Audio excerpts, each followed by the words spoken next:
All right, good morning, everybody. Hope everybody's having a great Monday. Today is Monday, October 20th, and we are on last week was veto session. This week we are not in veto session. So catching up with meetings and certainly meeting with folks to start planning next year's session, what legislation needs to be passed, what legislation didn't quite go this year and will go next year. One of the things that I am doing is making sure that our resolution for the Marine Corps birthday and the 250 years of the United States Marine Corps gets properly honored in Springfield next week. So looking forward to that.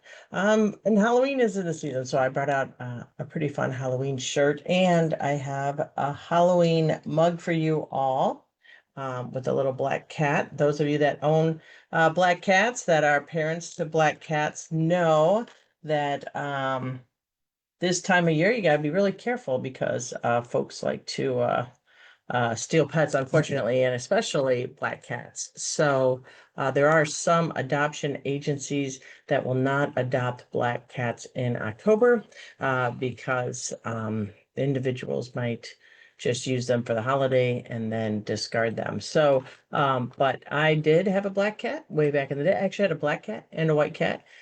They got along fabulously. Now I just have the dog. A little pit bull rescue. So those of you who don't know, we passed a law that says that the rescue dog is kind of the state dog these days. So certainly that's something that is a fun fact. Also, how about the Bears yesterday? It was a little chilly, a little windy, felt like fall, but the Bears had a decisive win yesterday. So the Cubs, did really well, but unfortunately fell a little short. The Bears have been doing really well. Let's make sure that they keep up the good work. How exciting is that? So, what is going on in Springfield? Well, last week we didn't do much. I have a couple notes on my phone, but we didn't do that much in Springfield. We ended up with some caucus meetings, which certainly is important. We were discussing legislation that it was going to be discussed in hopefully next week. A long list of things that was on the agenda that we were looking at. Certainly, we're looking at the bill that the governor vetoed. That was an initiative by Treasurer Frericks. And what that bill did was allow nonprofit investment pools. So these small nonprofits, they don't have a lot in their investment accounts, but if you can pull them together, you get the economies of scale and you certainly can get a better return on investment. So the governor vetoed that bill. That bill might be coming up for consideration, House Bill 2568. Currently looking at tweaking our energy legislation that we passed a couple of years ago. Looking at battery storage. I think I talked about this before. Battery storage is really important. You can't have renewable energy without battery storage because, as always been said, the sun doesn't always shine, the wind doesn't always blow. So when that energy is peaking, we got to be able to capture that and storage. So looking at items with regards to that. Looking at some budget adjustments.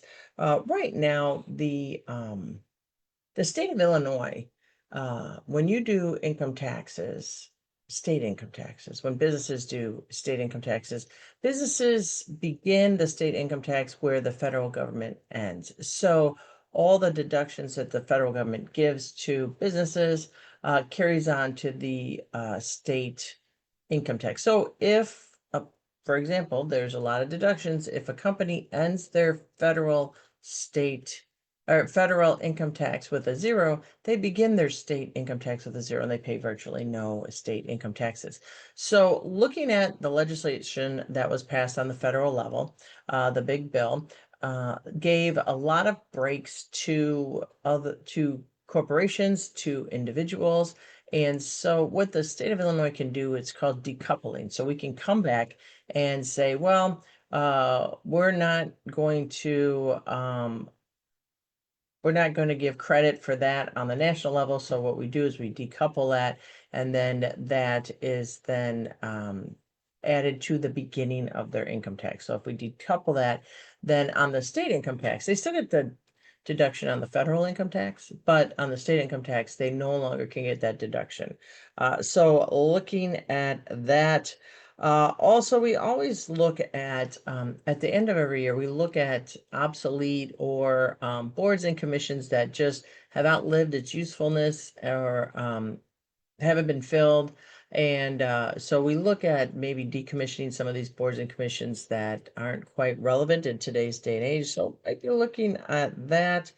Um, One of the things that have come up with regards to legislation and those that serve in public office is identity theft, especially in the wake of the speaker, Melissa Hortman, that our information is easy to get to, and for the sake of privacy and safety, looking at if there are ways to protect identities within the public sphere, mostly because of identity theft. And looking at some other security measures for individuals that hold elected office, not just me, but school board members have been targeted, local city members have been targeted. So just with some of the extreme violence, especially the shootings of of former Speaker Hortman, it really is something that we are looking at, elected official safety throughout the state. So that's something that we were looking at potentially bringing up with regards to that as well. So that's kind of the overview with regards to caucus. Also on the docket was looking at uh, the fact that there have been several federal courts with regards to ICE in Chicago, and they have temporarily halted uh, bringing in the military into Illinois because it's simply the federal judge, and the federal judge stated that there just is really no evidence to support military action in in the wake of uh, what is being said with regard to the crime rating and the other instances. It's just the federal judge pretty much stated that there is no there really just isn't any evidence to really isn't any evidence to support it. So there has been a stay with regards to the military coming to Illinois, with regards to coming to Chicago in particular. And so now it is being sent to the Supreme Court. So that is what's being argued today. The question is, though, really, number one, we don't know if the Supreme Court is going to hear that. But number two is when you look at the makeup of the judge, the federal judge, it was two Republican appointees and one Democrat appointee. So it was a three-panel judge that looked at it. Now the question lies, of course, is if it goes to the Supreme Court, it's in the Seventh Judicial Circuit, and the Seventh was represented by Justice Amy Coney Barrett. And so the question is, how is the Supreme Court going to look at that scenario? So it's something that we certainly need to keep in mind when we're looking at these kind of things that are happening on the state and federal level.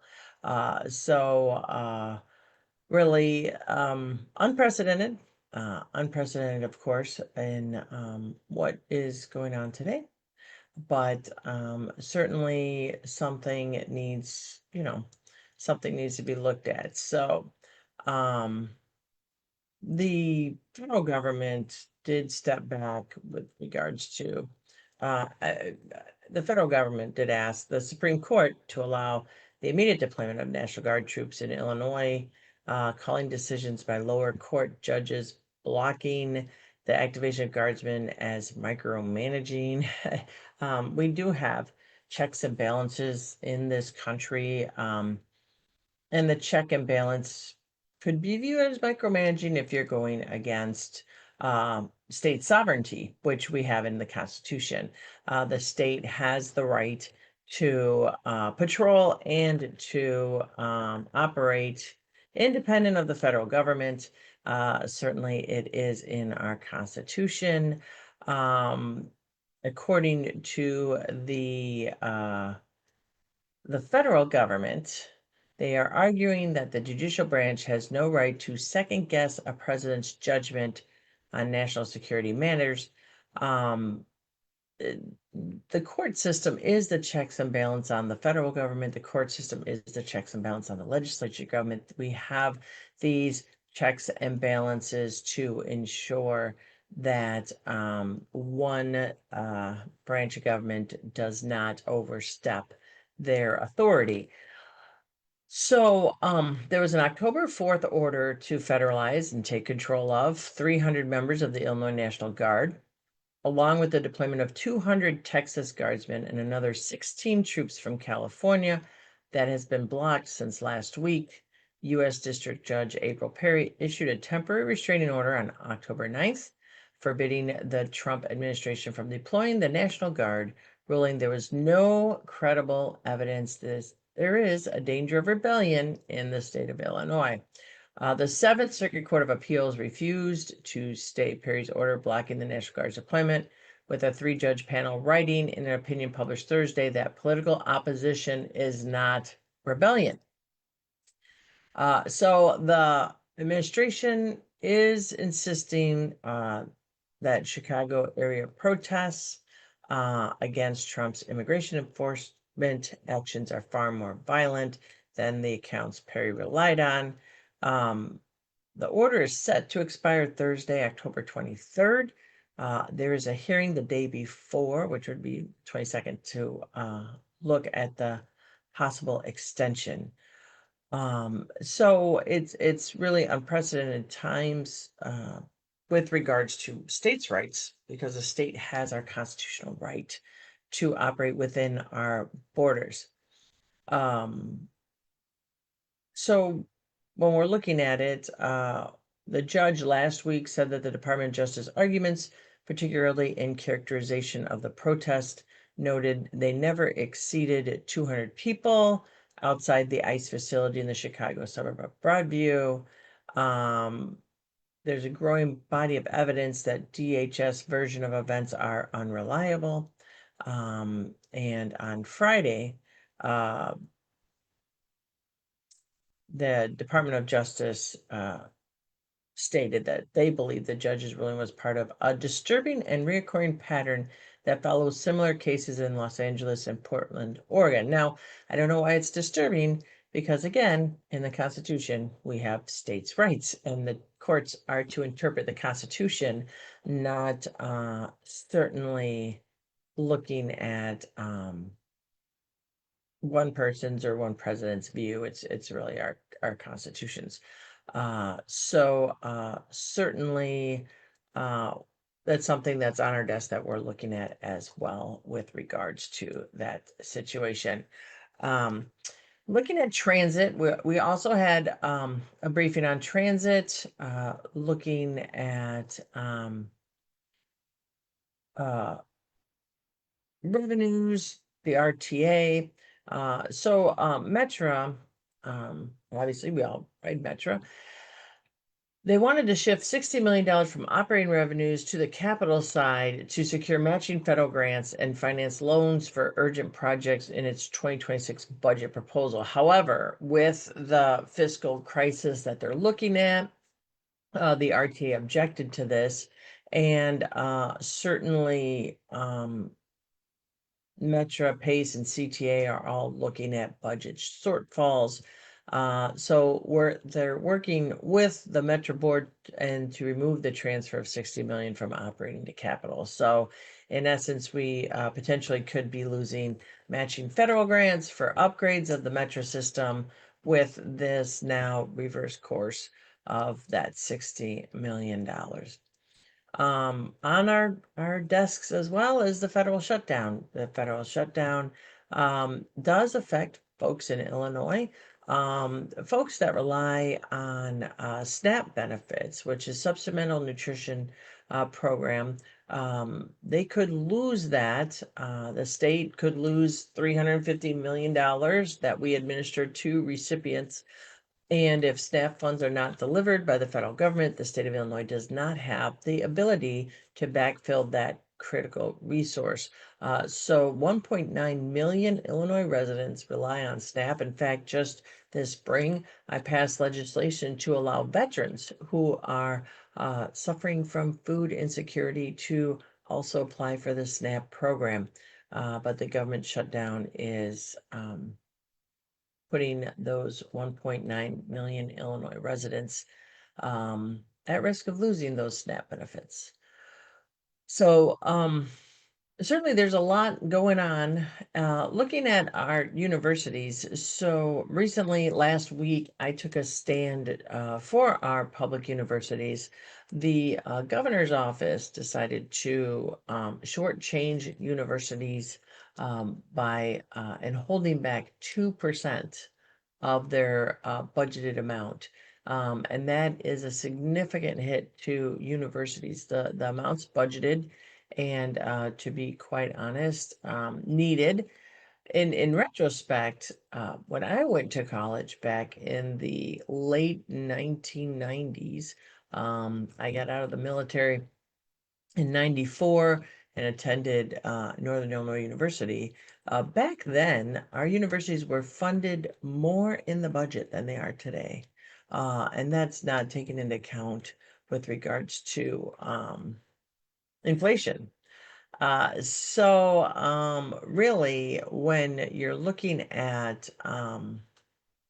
the cost and individuals are talking about how pretty much tuition has gone up.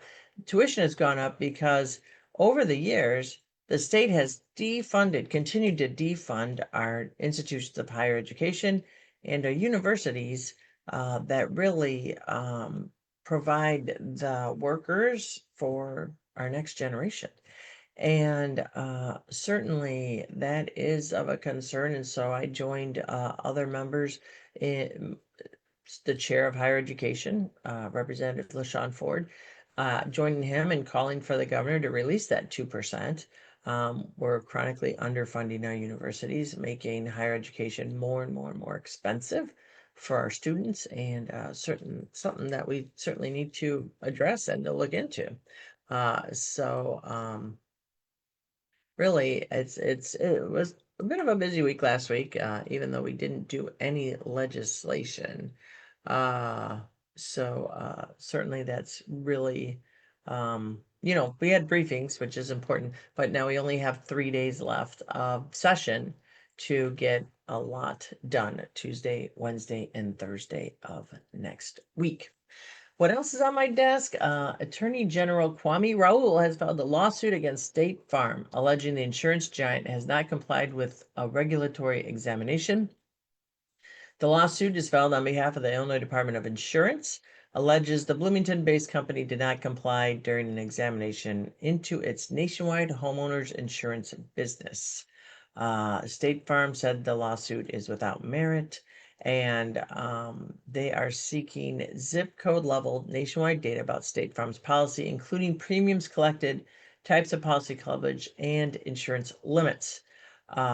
So they are not provided that data, and it's important so that we can see really this enormous spike in insurance throughout, and we certainly need to make sure that these companies are not skirting the rules and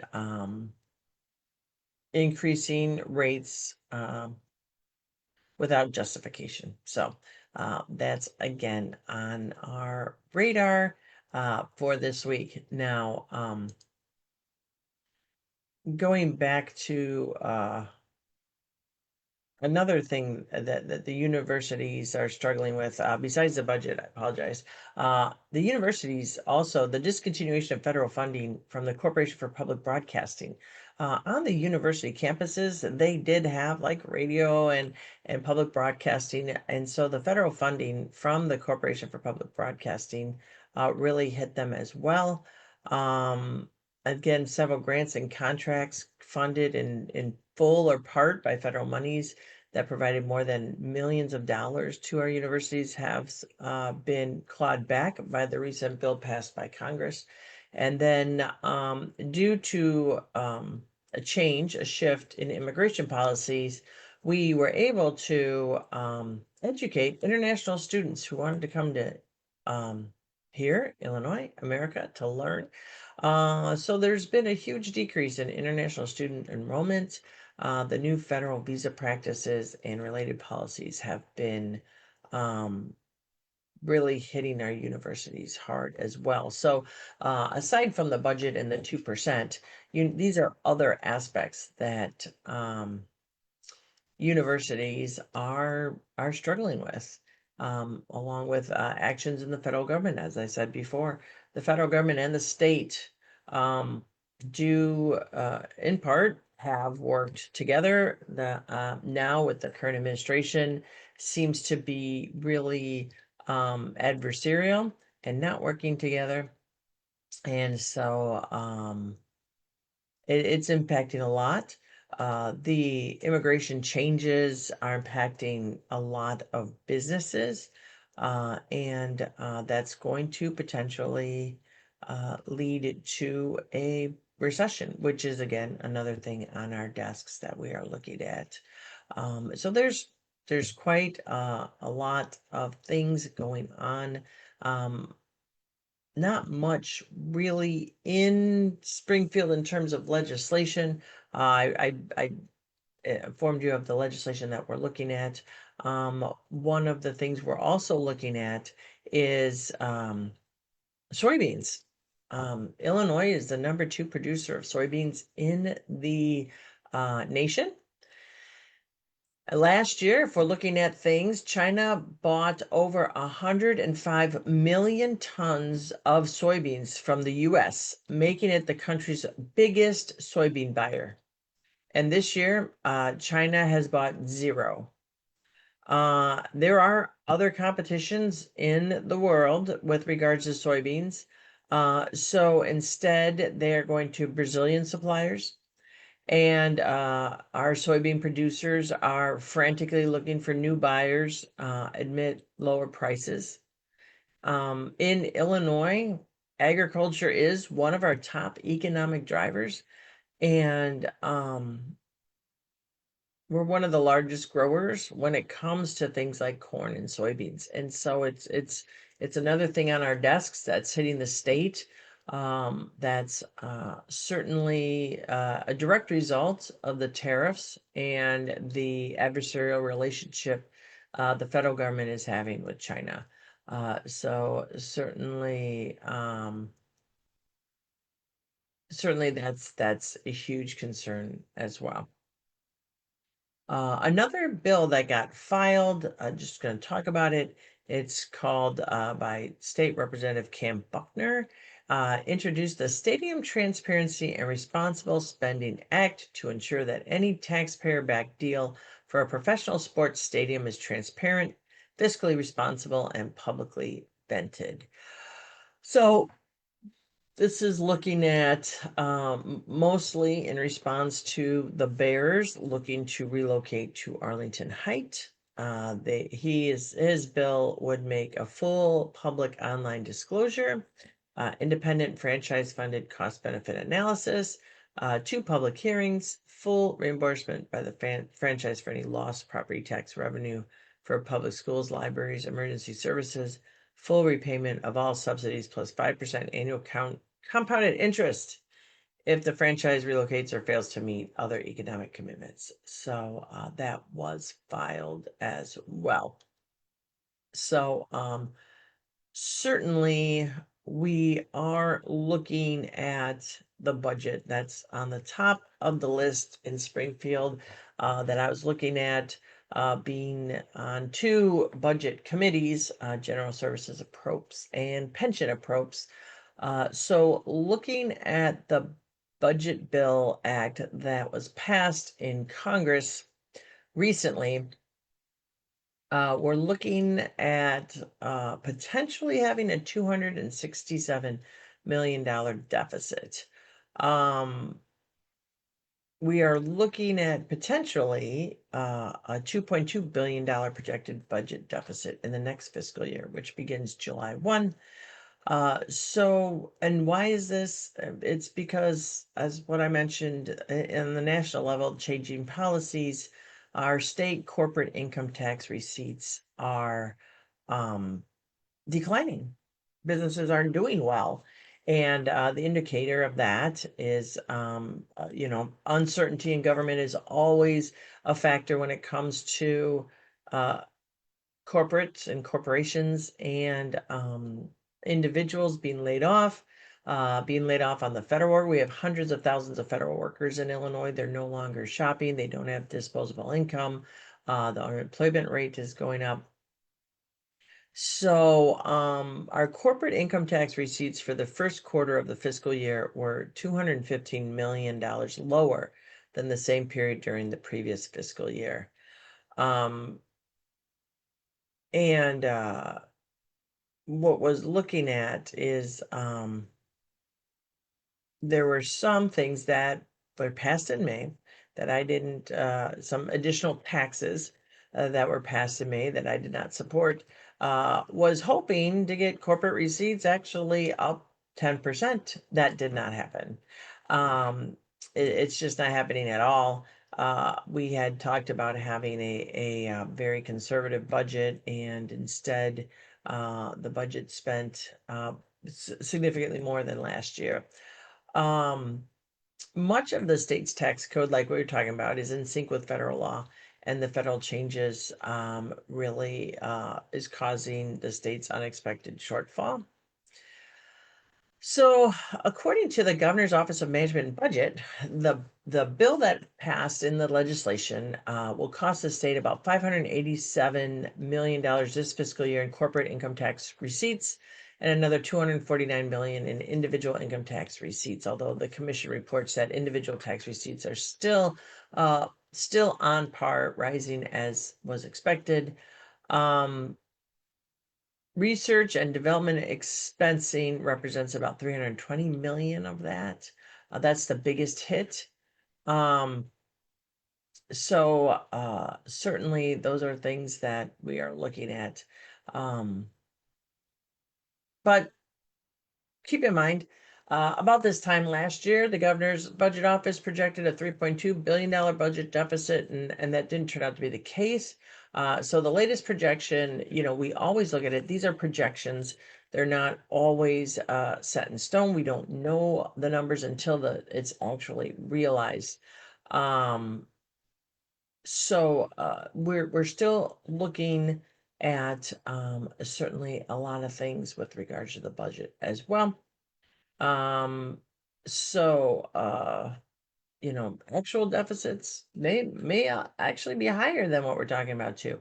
It's really unclear with regards to the fallout from all the different actions that are being taken in the federal government and how they are going to trickle down and impact consumer spending, impact the way businesses function, impact the way things it's a new normal. So certainly we need to see how the national level is affecting our level here in the state levels. So with that, Roger put a bill in the chat. Good morning, Roger. Good morning, everybody who's watching today. It is a Monday. The sun is shining. And so certainly we are looking at least some good weather for today.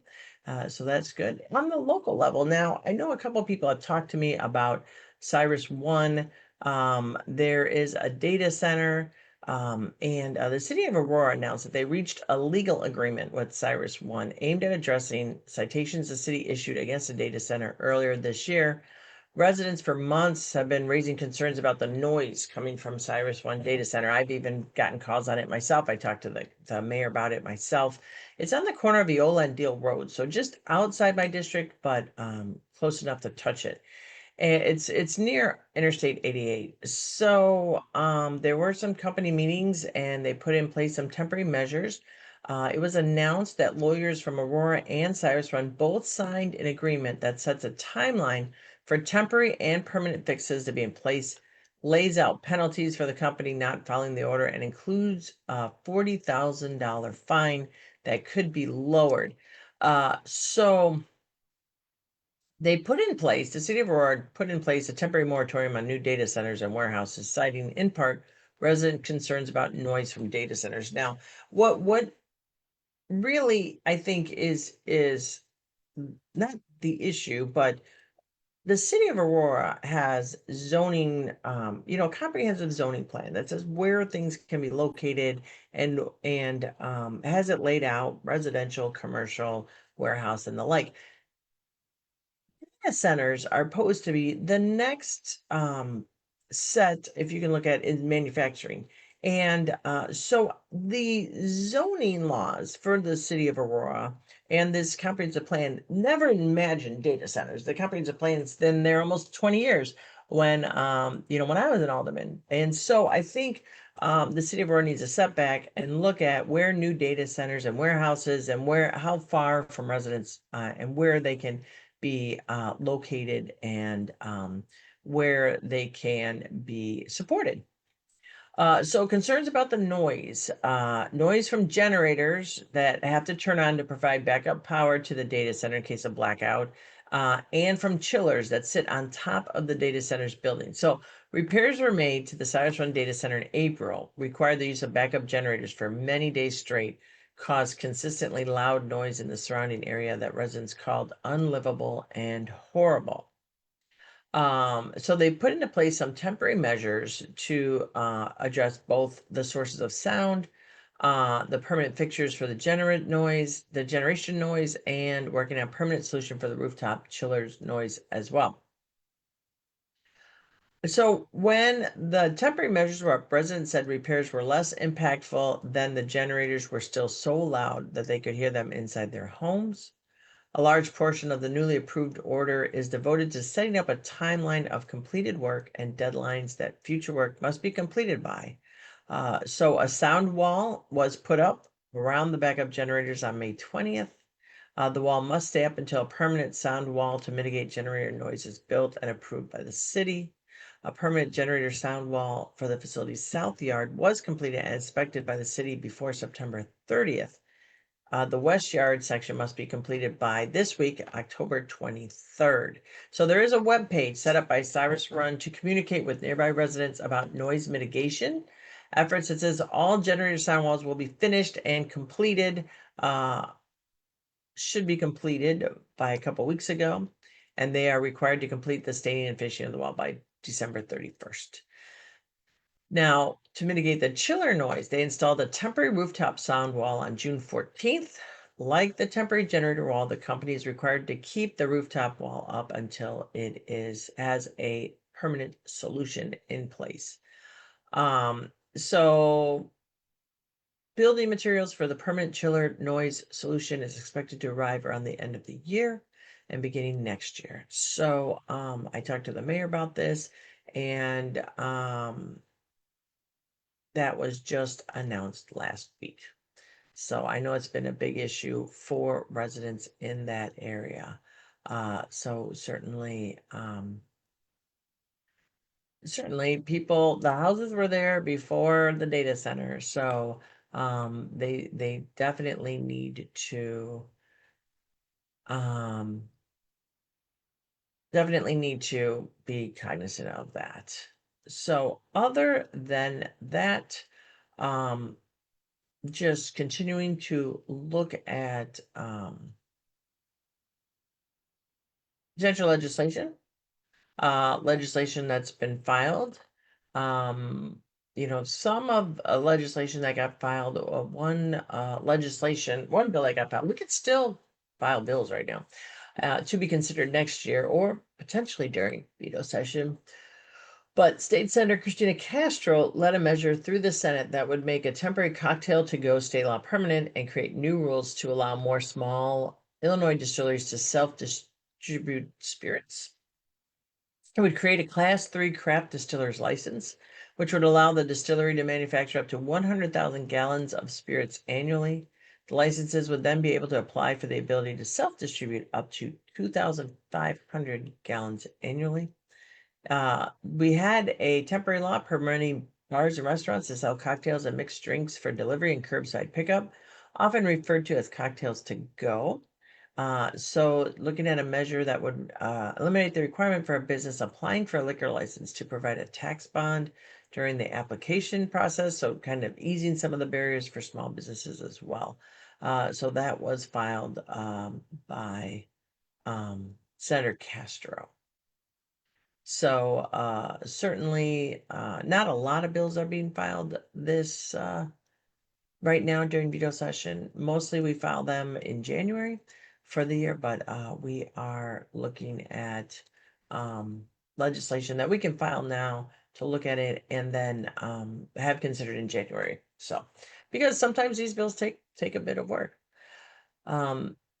Finally, some good news. The Illinois Department of Natural Resources has a grant to send over 740 Illinois students to historic sites. So more than 740 students across Illinois will have the chance to explore the state's rich history this school year, thanks to over $6,740 in grants awarded by the Illinois Department of Natural Resources. So the funding comes from the IDNR State Historic Sites Field Trip Grant Program, which helps schools cover the cost of transportation for educational field trips to the state historic sites. According to the IDNR, this year's awards, distributed through 14 grants across 12 counties, marks the largest amount of funding given by the program since the beginning of the 2020-2021 school year.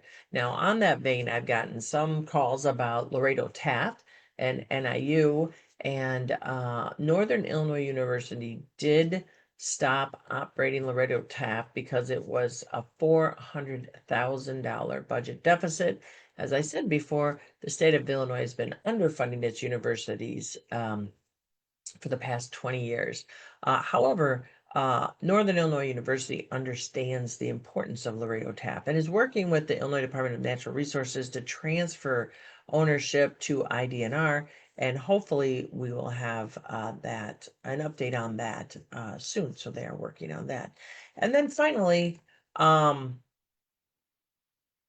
Stellantis announced plans to reopen the Belvedere plant the other day. So, Canada has threatened legal action against Stellantis after the carmaker announced that it would shift Jeep Compass SUV manufacturing from Brampton, Ontario to Belvedere, Illinois, following President Donald Trump's tariffs. So, Industry Minister Melanie Joly would consider Stellantis in default in light of government support extended to the automaker following an agreement to maintain its full Canadian footprint, including Brampton. She was sent in a letter. The plan to move the Jeep manufacturing south of the border is unacceptable and demanded Stellantis to quickly identify new mandates for Brampton to ensure the facility remains central to your manufacturing footprint and that contracts with Canadian suppliers be honored. Certainly that is for them to figure out, but it was announced that the Belvedere plant would be reopening for Jeep Compass SUV manufacturing. So we will leave that on a positive note. So with that, I hope you have a great Monday. I hope everybody enjoys the fall weather. And thank you, Roger, and everybody else for tuning in. I will certainly look at the legislation that Roger put in the chat to see if it comes up with regards to legislation in veto session. So take care, everybody. Have a great fall day, and I will talk to you next Monday. And then again, enjoy the holidays. So